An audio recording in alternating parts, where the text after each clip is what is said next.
A very good evening. It is always an honor to have you with us every evening on UBC News Tonight. I'm Loreen Masika Kazimoto. Now on this 4th day of November, tonight in our top stories.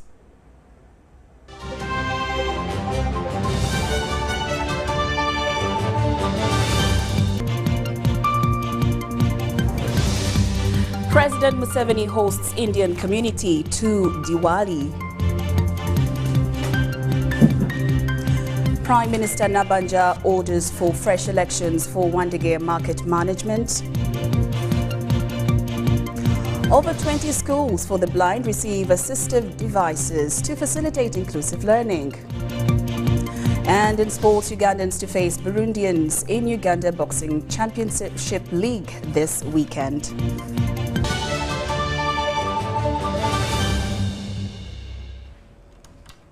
Good evening once again and welcome to the first edition of UBC News Tonight. I'm Loreen Masika Kazimoto and my colleague Mohammed Mugalu Sign Language Interpretation. Now we start off this newscast with President Museveni has saluted the Indian community in Uganda for their big contribution to the social economic development of the country through wealth creation. The president was speaking at the Diwali dinner he hosted for the Indian community in Uganda at State House Entebbe. We have the details. Diwali is an Indian festival that symbolizes the spiritual victory of light over darkness among Indian community faiths in India: Hindus, Sikhs, Jains, Muslims, and some Buddhists. President Museveni also hailed the relationship that has existed starting with the first 4 Indians that settled in parts of Ankole, describing the relationship as symbiotic. Mr. Museveni pointed out that the wealth creators have no contradiction since they complement each other, referring to the Indian expulsion from Uganda being done by wealth consumers who had no clue on the production process. So people like Idi Amin are people who are not part of the production process. They were wealth consumers, not being wealth creators. That's why they could see a problem, because Indians were helping us. We are making our work easy. For us, we are farmers, cows, crops, and these fellows were making our work easy. So how could we have a contradiction with them? So it should be very clear that parasites are really the source of all this confusion. Responding to the rumor on Ebola lockdown, President Museveni assured the Indian community that Ebola will be contained and allayed any fears of a lockdown. Now, regarding the what Sidir was talking about, there will be no lockdown for Ebola.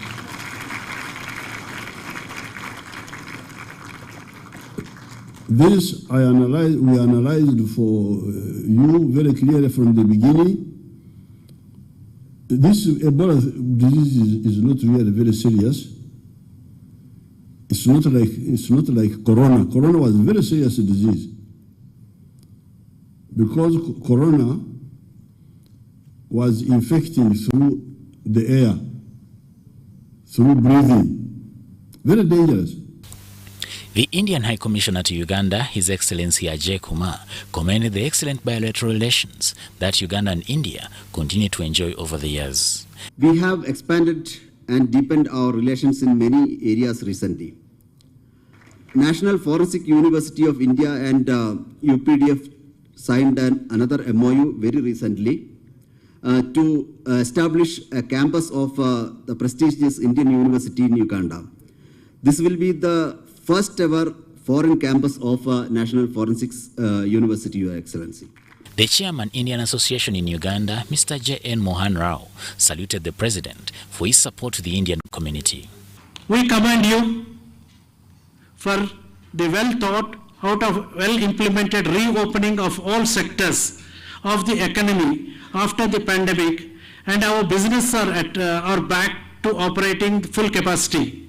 However, small business people are not able to recover well due to the heavy borrowings, and we therefore request you for easy financial regulations. Businessman Sudhiru Pareria also extended his sincere appreciation to President Museveni for his generosity to celebrate with Indians on their Diwali day. He thanked the president for embracing different cultures and for creating a conducive environment for business and peace in the country. Now, the First Lady Janet Kataha Museveni has expressed the need for people to take up opportunities to deliver positive Christian alternatives to secular world influences that derail the next generation. While officiating at the fundraising event of Right TV at Kololo Ceremonial Grounds, Mrs. Museveni said people need to invest in this initiative that is here to evangelize for them.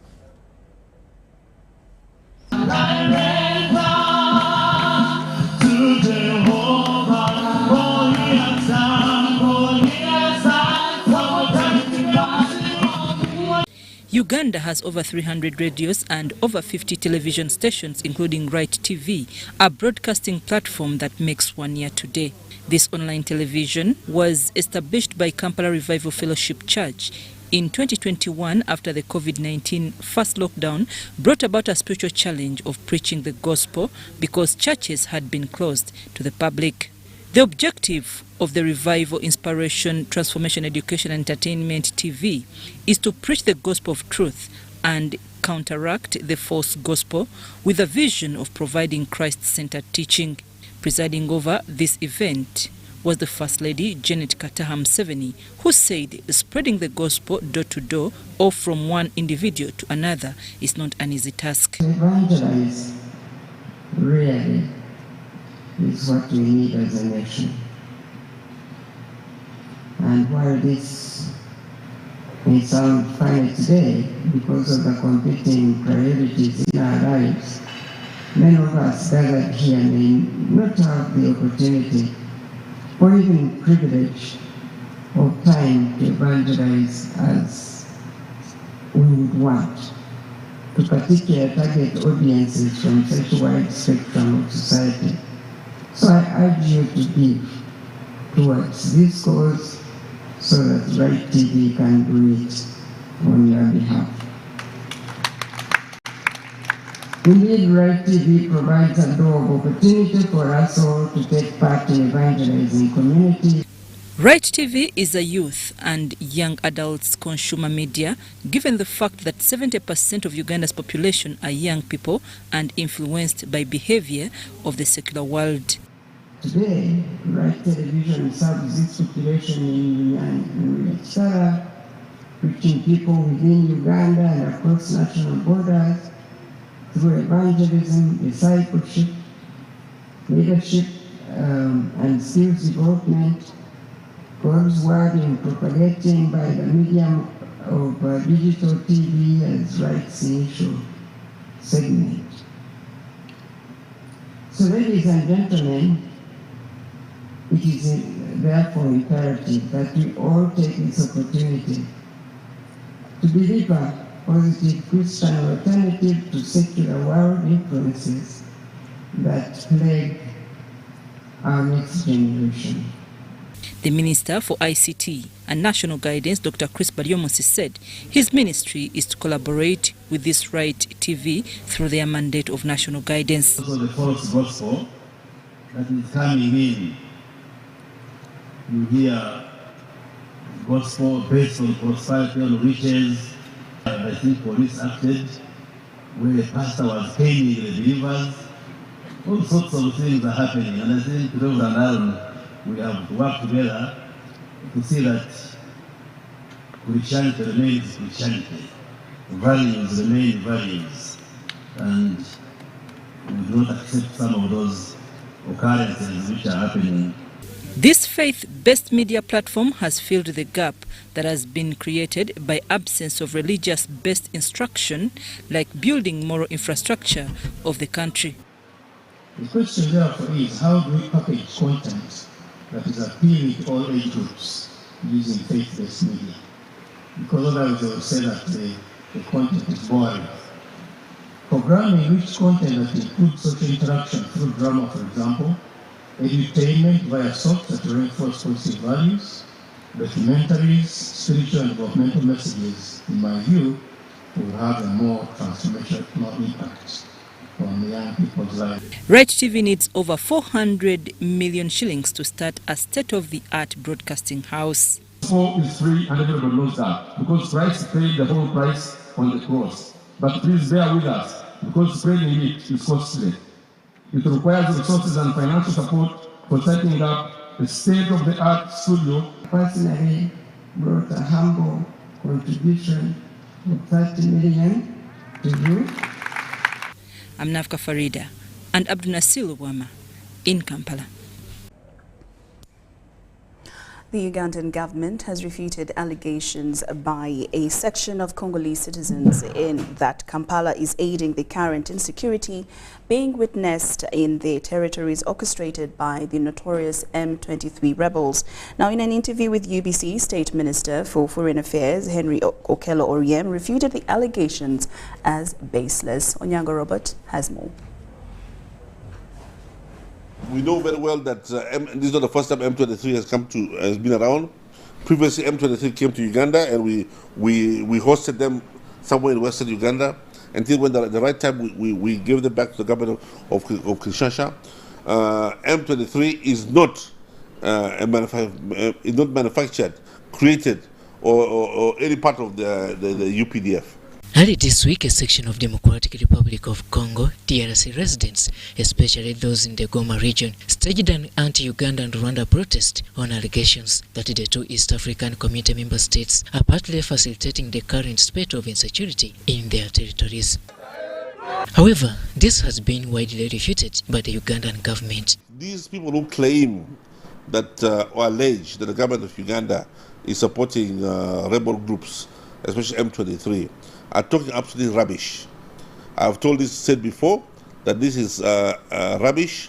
It's unjustified what they're saying. According to Uganda's Minister of State for Foreign Affairs, Henry Okello Oryem, there is no substantive evidence to back up what he terms as malicious allegations. If they want to accuse the government of Uganda of supporting the M23, then they should give it evidence, empirical evidence, concrete evidence, irrefutable evidence that we're doing that.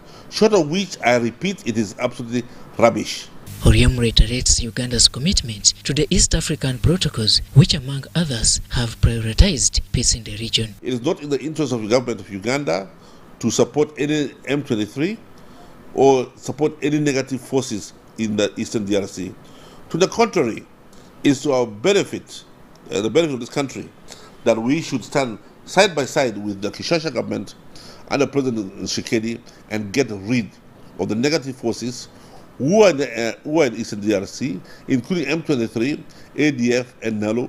Absolutely get rid of them and annihilate them completely, so that there is peace and security in Eastern DRC, which guarantees peace and security in Western Uganda. The minister also clarifies about the misinforming articles indicating that DRC has halted the UPDF operations against Allied Democratic Forces, ADF, and road construction from its boundaries. The Kinshasa government have not confiscated any of those machines. There was an attempt by negative forces and rebels to burn those machineries because they fear that it will open up access to the forest and the army would use it to get them. But it remains a rumor. The reason why the roads are not the work is not continuing is because there's some issues that are not being addressed, issue of compensation of land owners, issue of taxation, and others. So it's not because of this war. This war will not stop the construction of the road. The UPDF soldiers enough to protect and look after that equipment, and we're not worried about any negative force trying to spoil what is good. The renewed fighting between M23 rebels and the Kinshasa-based government forces has left many dead and hundreds displaced, with most of them seeking for shelter in the neighboring Uganda. Of the East African community countries, the President of Burundi, to immediately call a summit of head of states of the region and look at what is happening, re-examine what is happening with the technical people, and decide exactly how to address it and how to engage it. So if the chairman calls a meeting, a summit, which we hope he can call early next week, I think that is the beginning of getting a solution to this matter. Robert Onyango, UBC News. President Yoweri Museveni has pledged support to the Mountains of the Moon Public University through education for social economic development of the country. The president urged graduates to embrace commercial agriculture through government programs of poverty alleviation. This message was delivered by the Vice President Jessica Alupo during the graduation ceremony of Mountains of the Moon University in Fort Portal. By 10 a.m., the procession had started and the graduates marched smartly amidst the cold weather.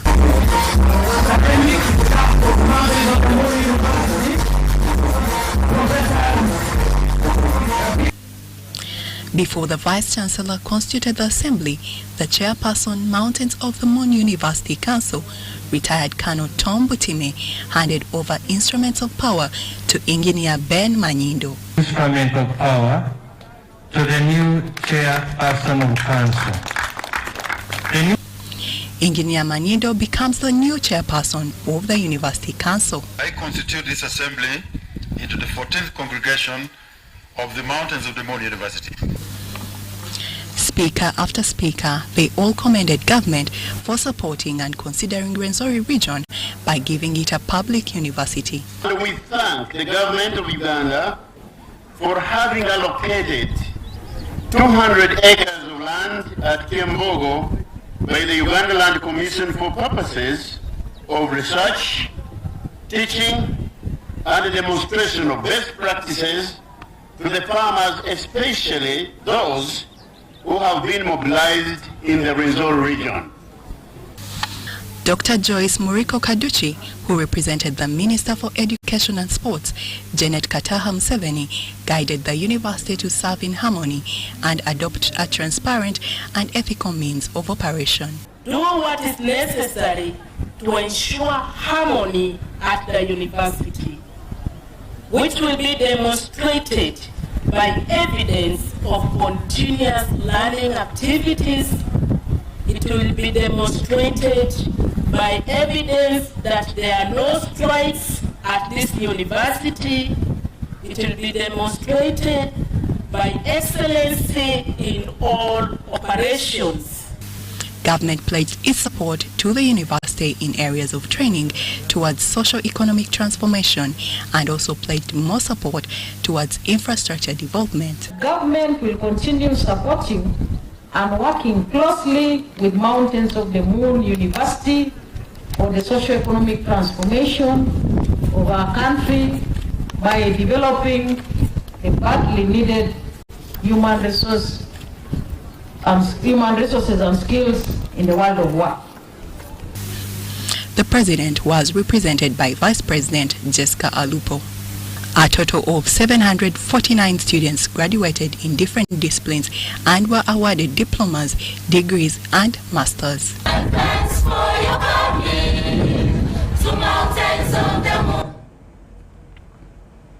UBC News Tonight. Now, Speaker of Parliament Anita Among has asked journalists at Parliament to do their work professionally and adhere strictly to the professional ethics of journalism and also avoid hate reporting.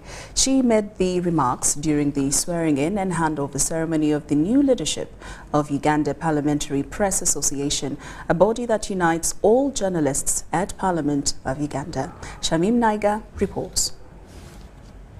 Speaker of Parliament Anita Among has reminded journalists to adhere to the stipulated ethical standards as they carry on their duty of informing the populace. She asked them to work professionally and also avoid hate reporting. What you report as an association must be within the law. We recently passed a computer misuse law. The act is in place. This business of hate speech, unauthorized information is very, very dangerous for your association. Among made the remarks during the swearing-in and handover ceremony of the new leadership of Uganda Parliamentary Press Association, a body that unites all journalists at Parliament of Uganda. I, Samuel Ibanda, having been elected as President of Uganda Parliamentary Press Association, swear in the name of the Almighty God, solemnly affirm that at all times I will truly serve the Ugandan Parliamentary Press Association and support and uphold the Constitution of the Uganda Parliamentary Press Association to help me go out. The Speaker emphasized the need for journalists to desist from handouts, especially from politicians, which she says contributes to bias and subjective reporting. She also congratulated the outgoing executive and welcomed the new leadership, pledging a better working environment. And this business of politicians giving you handouts, small handouts, is very dangerous. I am your patron. If you want support, come to me and say we are doing badly. This is what we need out of you. Support the association. And my fundamental question, which flooded my mind in the course of your speech, was about adherence to your professional code of conduct. And this question is, how do you guarantee that strict adherence to your professional code of conduct? Speaker Among pledged support of 50 million Uganda shillings to the Uganda Parliamentary Press Association SACCO. The Uganda Parliamentary Press Association elected their executive last week on 28th October, with Sam Ibanda Mugabe as president and UBC's Gloria Gutabenji as vice president. We have observed a number of challenges. For example, some of the UPP members not only access the right information, but the activities and operations of Parliament. We have been seeing some inaccuracies in reporting. Someone can work for a year, 3 years without salary, without anything, for a mid-house, and then UCs cannot even evoke those licenses. I want that to be included in the act. Shamim Naiga and Gloria Gutabenji, Parliament. Well, a big congratulations to Sam Ibanda and our very own Gloria Gutabenji. We wish you the very best in this new journey. Now, Uganda National Examination Board has learnt of rumors of leaked primary leaving examinations, assuring the candidates and public that the examinations are safe and not tampered with. This has been disclosed by the Executive Director, Uganda National Examinations Board, Dan Odong, while giving guidelines that must be followed during the examination period. Odong made the remarks while addressing journalists at the Uganda Media Center in Kampala. A total of 832,810 candidates are expected to sit for this year's primary leaving examinations from 14,153 examination centers.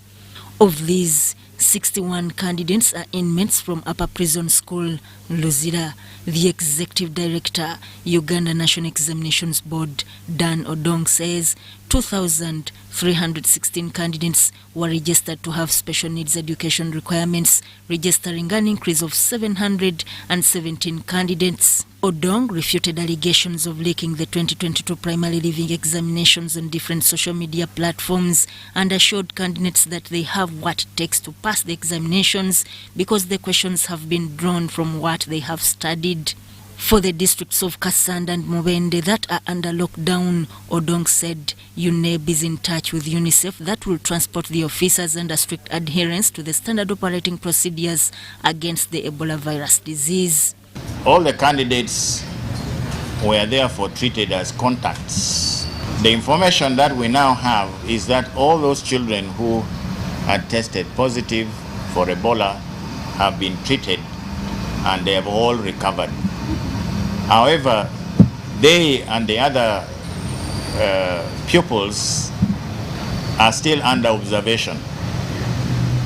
So in consultation with the Ministry of Health and with assistance from UNICEF, the board agreed to have these 29 pupils, candidates, write the examination from their school.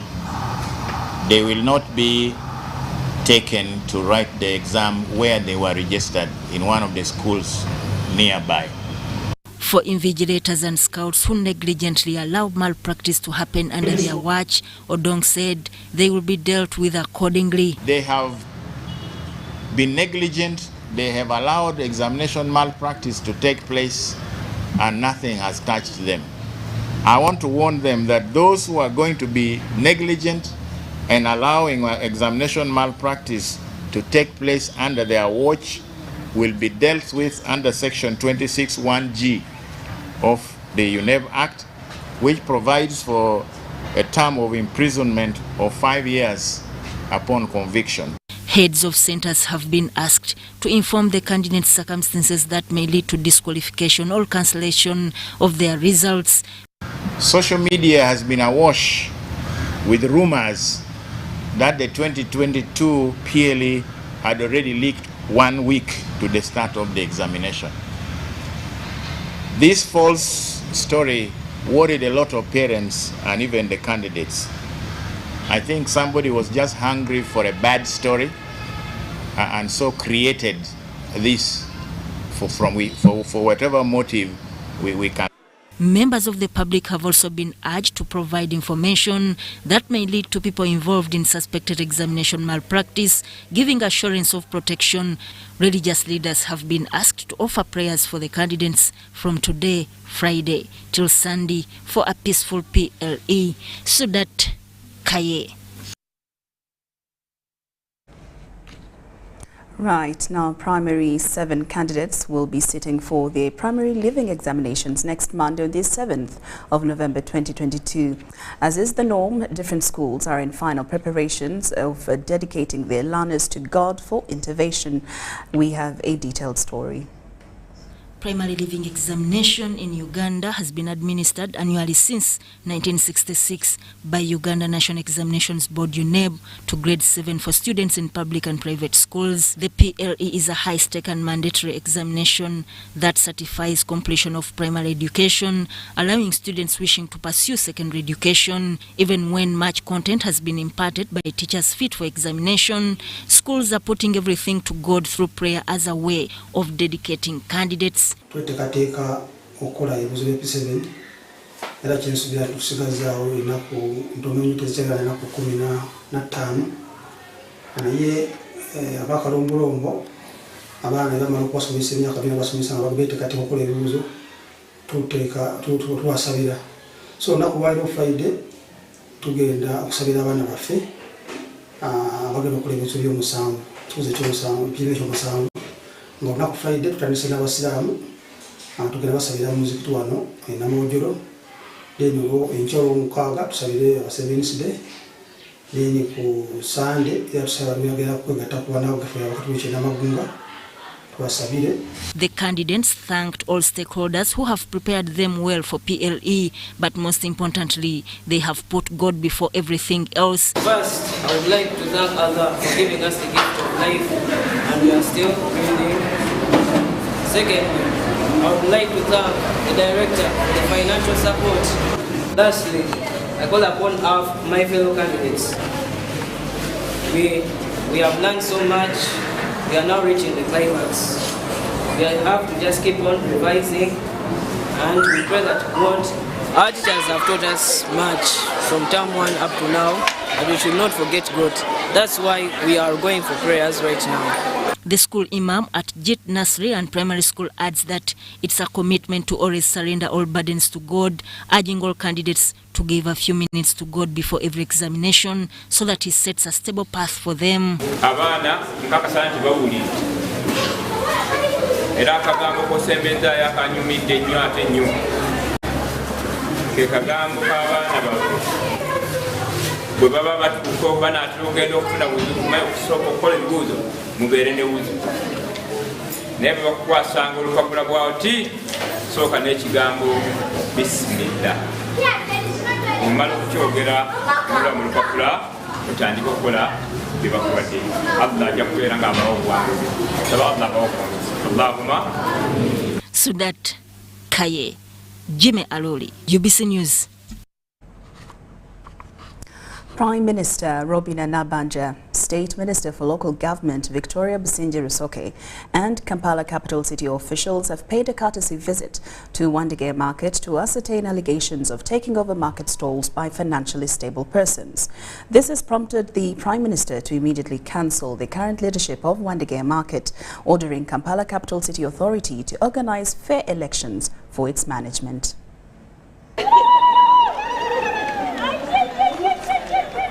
Wandegea market vendors have been paying rent to alleged owners of market stalls for years. This has been disclosed to the Prime Minister, Robina Nabanja, by the market vendors on her impromptu visit to the market. President webale taata kubyo tukoledde kubozo tuberawo ngabo obutale ne obutandise okukola bwotyo tuli basanyufu nnyo amanya agangeze mayanja Fredi abasajja abali wana abagagga tusaba tata bakwatibwe tubabanja sente zaffe tubidde emyaka 7. Following a directive by the President for markets to be owned by low-income earners, the Prime Minister ordered for cancellation of ownership of more than one stall to an individual. Individuals who were allowed to own stalls and their private equipment and made alterations in this market and started charging local traders exorbitant charges in connivance with the KCCA officials.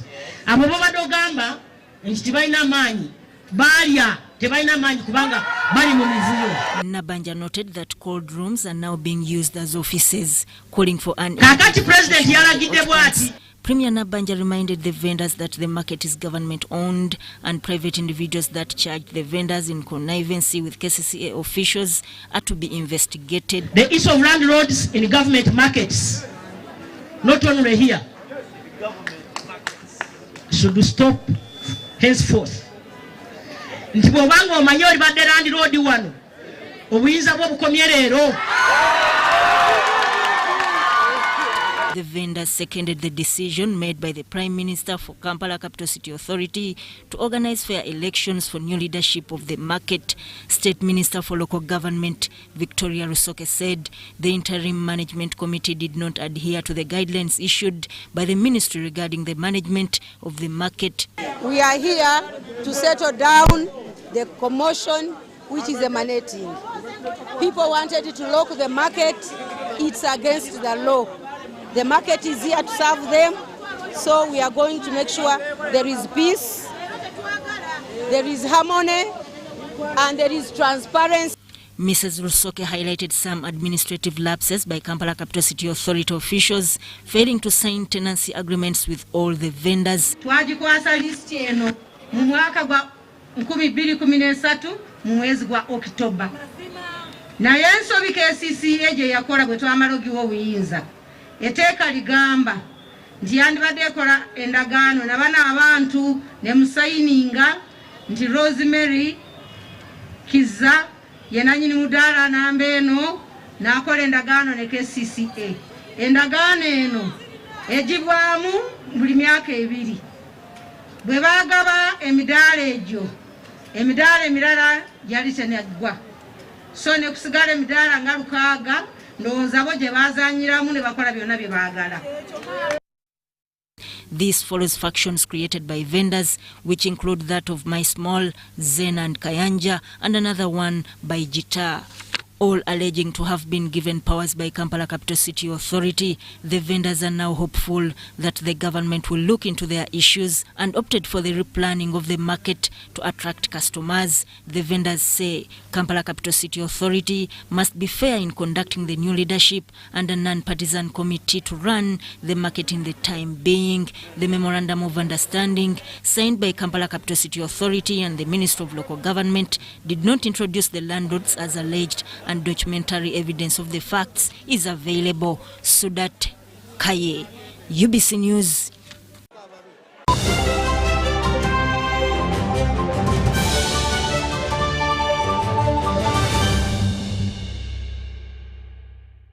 Ladies and gentlemen, Livingston brings you Bera the Genesis concert.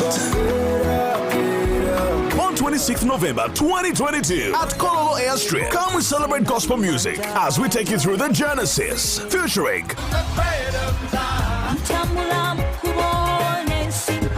ordinary tickets at 20,000 shillings, VIP tickets at 50,000 shillings, and a table of 10 at 2 million shillings. And the first 1,000 people who will buy a ticket via MTN mobile money will get a discount of 5,000 shillings on each. Don't forget, people with disabilities enter for free. Livingston Live in Bera the Genesis concert is brought to you by Plascon, Fenon, Coca-Cola, Maestro Studios, UNCC, Tress Gospel, Design Concert, Diesel Money, and MTN.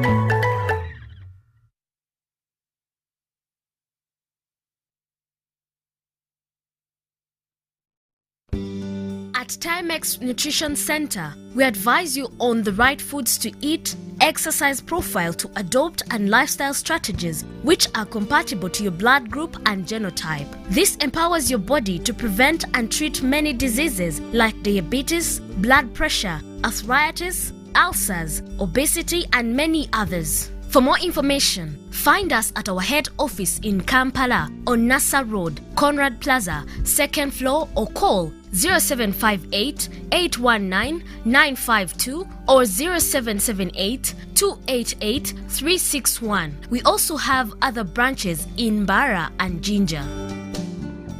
It's Freaky Friday from Airtel. Buy or gift, buy or give. Get freaky too! Dial *149*10# to load a Freaky Friday bundle for you to enjoy the best offers on voice and data. To buy a bundle for friends and family, dial *149*10*5#. Freaky Friday with Airtel. Buy or gift a bundle today. Dial *149*10# to get started. Airtel, the smartphone network. Welcome to Friends Stadium. Everybody's ready. Wait a second, not everybody. Come on, dude, it's the FIFA World Cup. You're going to lose your seat, the ritual seat, the lucky one. Losing more than a seat, your team is going to lose. Where are you, dude? The match is about to start. Your friends won't hold on much longer. Excuse me. Finally, everything is in the right place. Hey, other hand. And do you have everything you need to believe? The Electricity Disputes Tribunal is a specialized quasi-judicial body established under Section 93 of the Electricity Act to handle all civil cause disputes relating, but not limited to, regulatory disputes, billing and licensing, tariffs, power generation, transmission and distribution issues, compensation resulting from activities in the electricity sector including civil wrongs and breaches of statutory and contractual duties and consumer-related complaints. The Electricity Disputes Tribunal is a special court and the first instance court that deals with electricity matters in the country. For more information, please contact the Electricity Disputes Tribunal at Amber House, Kampala Road, opposite Post Office, or call us on 041 232987. The Ministry of Health informs the public that due to the ongoing threat of polio outbreaks in Uganda, it will conduct the second round of the National House-to-House Polio Immunization Campaign from Friday 4th November to Thursday 10th November 2022 in all the districts of Uganda except those currently handling Ebola outbreaks. During this second round of the National House-to-House Polio Immunization Campaign, health workers will visit homes, schools, places of worship, markets, daycare centers, shops, and playgrounds to immunize all children aged 5 years and below, irrespective of their previous vaccination status. This house-to-house polio immunization campaign does not replace routine immunization. Parents and guardians, please remember to have all your children aged 5 years and below immunized against polio during this second round of the National House-to-House Polio Immunization Campaign from Friday 4th November to Thursday 10th November 2022. The polio vaccine is safe, effective, and free. This message is by the Ministry of Health with support from UNICEF, WHO, and partners.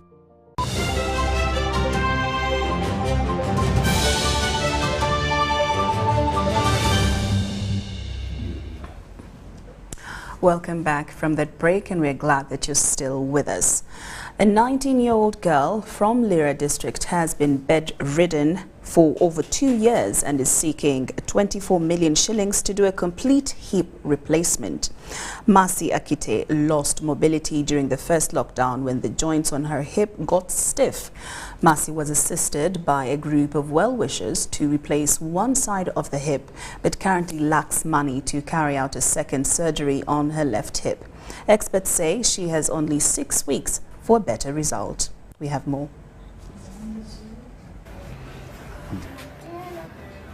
Stiff and bedridden, Mercy Akita, a 19-year-old from Oyam district, has seen her life rotate around a hospital bed for over 2 years. Emaciated and helpless, Mercy could not stand nor sit. She says besides sickle cell, she began noticing some strange condition shortly after the first lockdown that saw her hospitalized. Mercy's hip joints were both eaten by the sickle cell. Experts at Kumi Orthopedics recommended a total hip replacement to see her walk again. My leg cannot be folded, cannot be bended. I used just to lie with my back and my stomach. Mercy's mother, Veronica Kelo, says she has sold all her family valuables to save her daughter.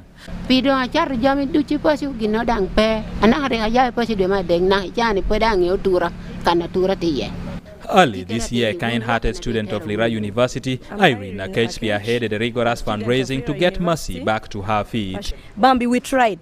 We raised around 34 million, but I feel like the community is drained. So I'm appealing to stakeholders. This money which is needed, we need 24 million. So she works again. She's a brilliant girl. I know she will one time become a political leader, a minister, a doctor, a lawyer. She will help the entire Uganda. So I am appealing to everyone who supports girl child. Please step in. The surgery needed at least 50 million shillings for both hips, but only 30 million was realized. After replacing the right hip, Mercy is able to stand once again. It was a mixture of joy and emotions. By the God's grace, I can now stand. But my request is going for another second hip. Our Minister of Health. That also me, I want to be a Minister of Health like you. But may you please help me. But currently she can sit. As you can see, she sits, she walks, she eats. But the worry is, in case we happen not to replace this one immediately, there is a possibility of this one also getting damaged, and we may get back to square zero. So my appeal is, if we can do within the shortest time possible, that will be of help. Let's raise money for this girl. Let's give her a life.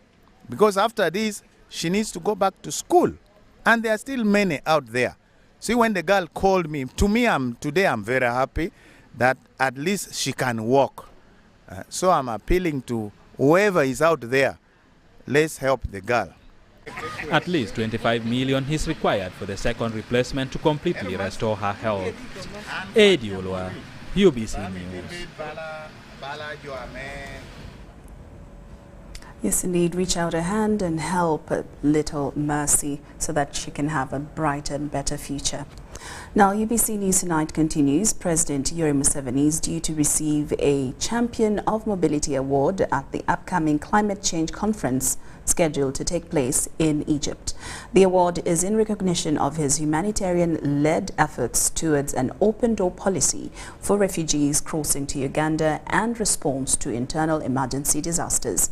Addressing journalists at the Uganda Media Center, State Minister for Environment Beatrice Anwar said the upcoming Climate Change Conference will advance nature-based solutions for climate change. For the last so many years, Uganda has witnessed catastrophes ranging from landslides, floods, hailstorms and drought. This has seen injuries, displacement and sometimes death of tens and hundreds.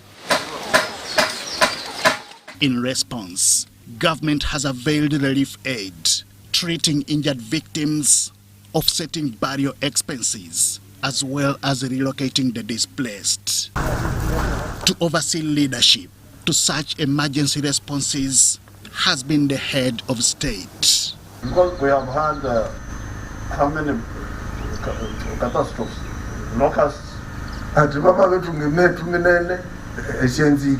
the virus, corona, the floods now. All these have been as a result of climate change effects that the country has experienced. When there's a landslide in Bududa, people are forced to move away to a safer place. But what would have been the cause of that flood? Government response has not only been confined to internal emergencies.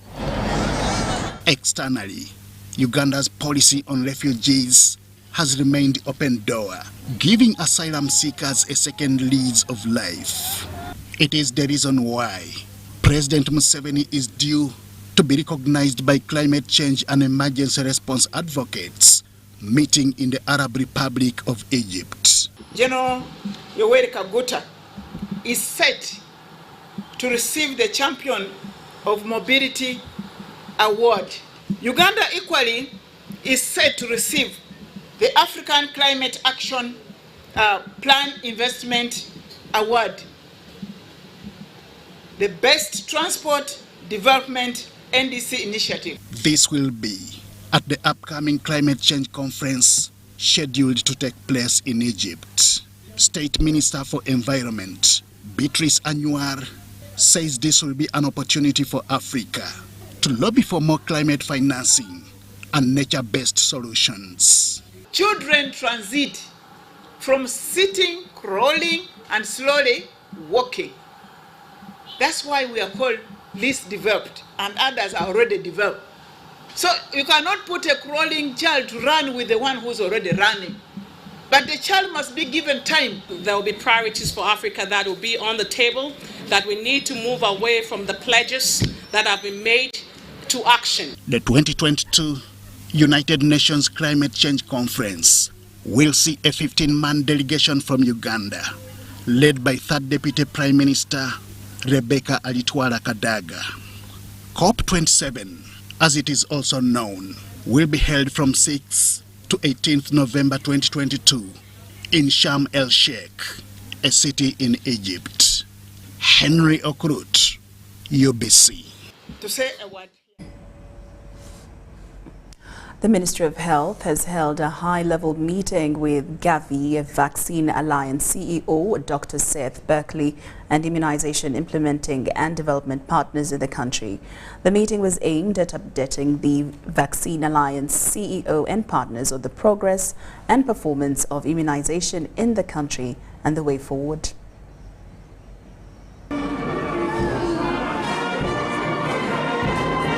According to the statistics at the Ministry of Health, about 2% of the children in the country have never been immunized at all, while 7% drop out after starting the process, and close to 17% have never finished the immunization program.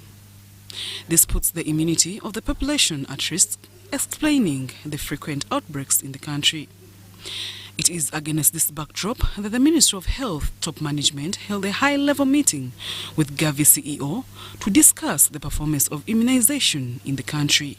To Uganda and did the first immunization review, the coverage rate was 21% against 6 basic antigens with a population of 15 million. And today we're at 91%. With 13 antigens and a population of, I don't know what the number is, 42, 44 million. I hear different numbers, but this is a remarkable achievement. Gavi or such alliances are helping us into addressing the 21st century challenges, inequalities, unemployment, and other issues which would have a bearing on delivering primary health care. And we would like to hear your reflections on that so that we can get guidance where we can take this forward. We definitely want to see a very, I would say, clear action to address the inequalities in access to healthcare. We again believe community engagement is an important component, because without community engagement, we will not have the right level of understanding what is needed in terms of preventing diseases. The engagement focused at strengthening the delivery of vaccines to the people in terms of logistics and what needs to be done. It also highlighted the strategic directions for the next 5 years. By law, Immunization Act that mandates us to reach out to all children under the age bracket of vaccination to be vaccinated without really first getting the consent of the parents. So the two are different. The new vaccines that are coming that are not yet, we've not had fully roll out in routine. It requires that consent. According to the UNEP official, Uganda has been prioritized for introduction of the new malaria vaccine, but is currently still at a draft state. We agreed that we will keep investing in cold chain systems to ensure that vaccines are nearer to the population. We will also invest more in educating the public about vaccines, because this is a reality we need to adjust our minds to, because this is a tool we will be using for fighting epidemics and other diseases. It should be noted that the current funding of the program is heavily reliant on donors, but ministry officials applauded the government for ensuring sustainability, for example, for joint investments in cold chain acquisition. Zahara Abigaba, UBC News. UBC News Tonight takes a very short break, but we return with more stories. Don't move an inch.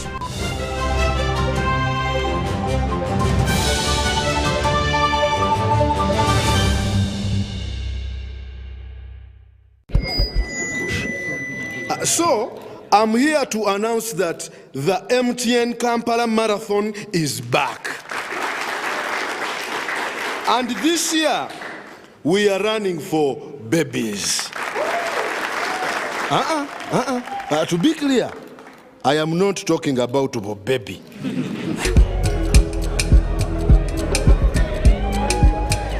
No. And neither am I talking about to be baby.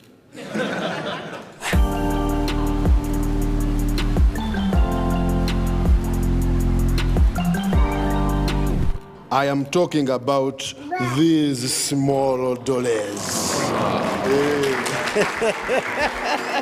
Run for babies in the MTN Kampala Marathon on Sunday, 20th November 2022. Dial *165 *77# or use the Momo app to register.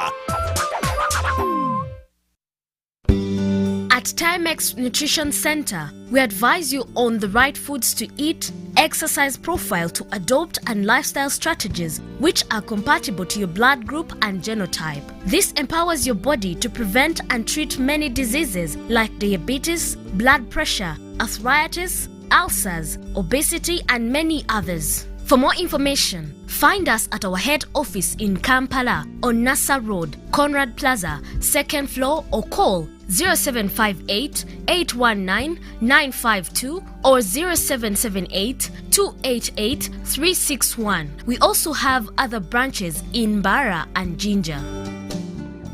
It's Freaky Friday from Airtel. Buy or gift. Buy or give. Get freaky too! Dial *149 *10# to load a Freaky Friday bundle for you to enjoy the best offers on voice and data. To buy a bundle for friends and family, dial *149 *10*5#. Freaky Friday with Airtel. Buy or gift a bundle today. Dial *149 *10# to get started. Airtel, the smartphone network.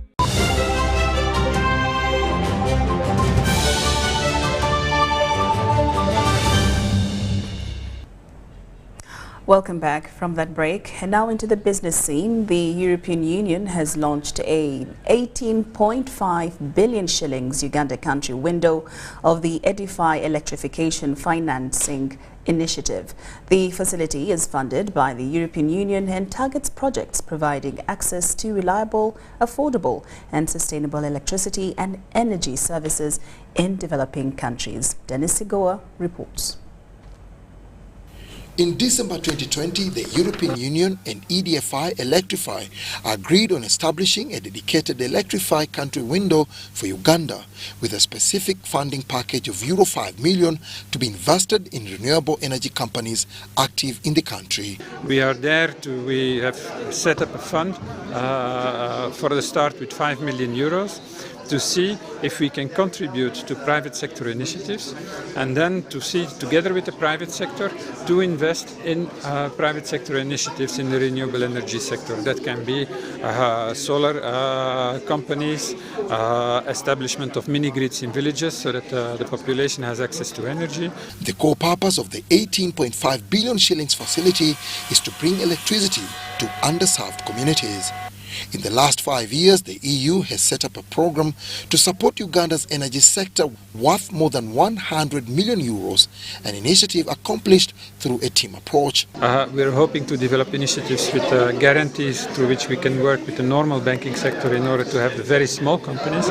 These companies that we are targeting already have an experience in the renewable energy sector, but have a dedicated business plan, but still lack the financing to scaling up what they are doing already. The launch of the Uganda Country Window of Electrify was on the sideline of the Renewable Energy Conference 2022 at the Speak Resort Hotel, Munyonyo. Growing access is a global mandate, and if we are going to do that, whether it's in urban or rural, we are going to have to look at the challenges today. Our challenge, the big one, and that's why we are a big room here, is financing. If we can come up with innovative mechanisms for financing, and we're not talking about only financing private sector that supply these technologies, but like my colleague said, the consumers as well. How do we create mechanisms that allow a consumer to access these financing that they would need for the upfront cost if you want, for example, to do solar? So that is critical. That's the biggest capacity challenge that we would have. If we met that, then the supply of the technology will be sure of the payment, and I can afford to take in 1 or 2 options of these renewables. So that's very critical. The aim of the 5-day event is to discuss and advance innovative and inclusive joint public-private collaboration to support renewable energy initiatives committed to accelerating clean energy access in Uganda.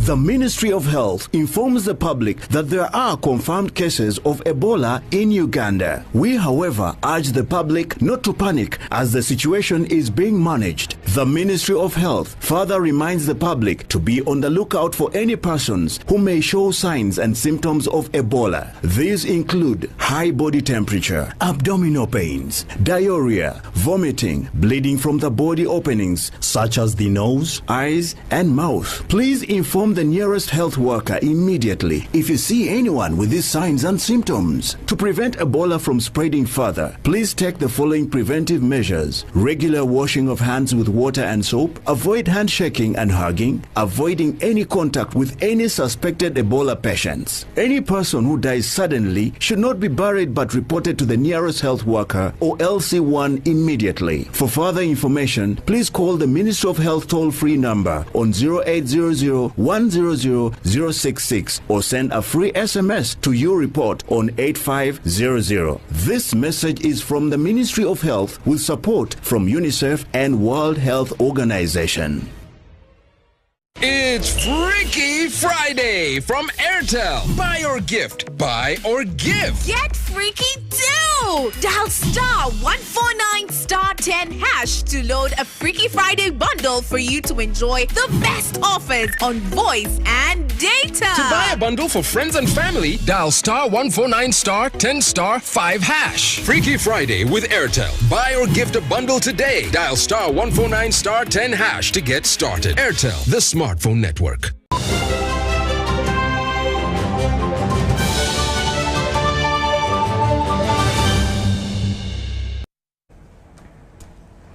Welcome back. And now into the world of sports. Uganda Boxing Champions League has been redefined, with Ugandan boxers facing fighters from Burundi at the MTN Arena in Lugogo this weekend. The 2 days competition will have 6 bouts lined up on the day. At the weigh-in event, all the 6 pairs of boxers were in the right weight category, affirming the fights. In the women's featherweight category, Uganda's Nandaula Zahara will fight Lilian Shimimana. Uganda Boxing Federation focuses on giving local boxers exposure and more experience.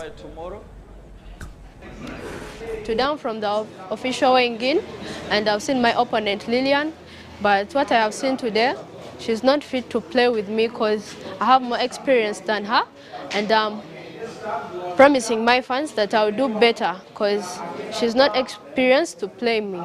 Today it was a general weight in for the fighters who are going to fight tomorrow. in Uganda Champions League. According to what I saw, you know, there is no fight to take for granted. Our boxers are well prepared, but I'm also aware that Uganda Bombers are also prepared for this Champions League. It is an event that we have been preparing ourselves for so long. So now we are here. Only a few hours remain for the main event to happen.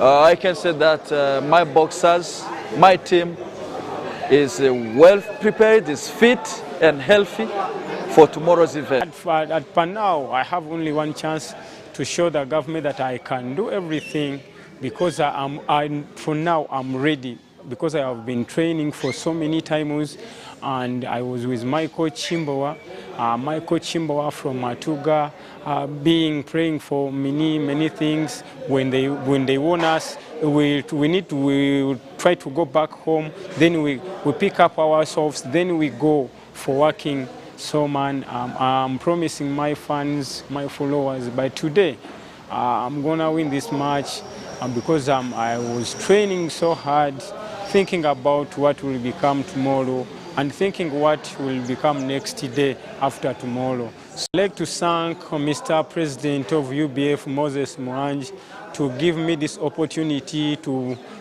participate in this international game, because this is what I was looking for. The boxers are healthy, as ascertained by the medical team. We have 12 bouts, 6 from between Burundi and Uganda, and then there are 6 between Ugandans as the undercards.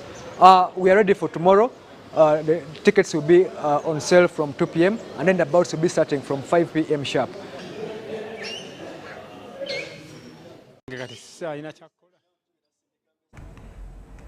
Team Uganda all the way come tomorrow. UBC News Tonight has come to an end, but do join us for much more stories. In our second edition of UBC News Tonight, we'll leave you with tomorrow's weather forecast. We'll see you at 10. A very good evening to you once again. I welcome you to today's weather broadcast, brought to you by Uganda National Meteorological Authority in conjunction with UBC. I'm Majezi Africano, your today's presenter. There have been a pickup in wet activities in our country, and several places are experiencing rain activities. The satellite picture shows that the rain belt is over our country, and from the Indian Ocean we are receiving moist conditions that are influencing the sector to receive the kind of weather we are experiencing.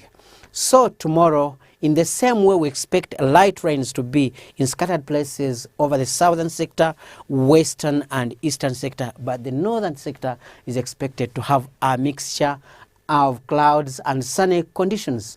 In the afternoon, we expect a pickup, and thundery rains will range from the southern, eastern and western sectors. In the northern sector, we expect light rains, but in the Karamoja region, we expect a mixture of cloudy and sunny conditions.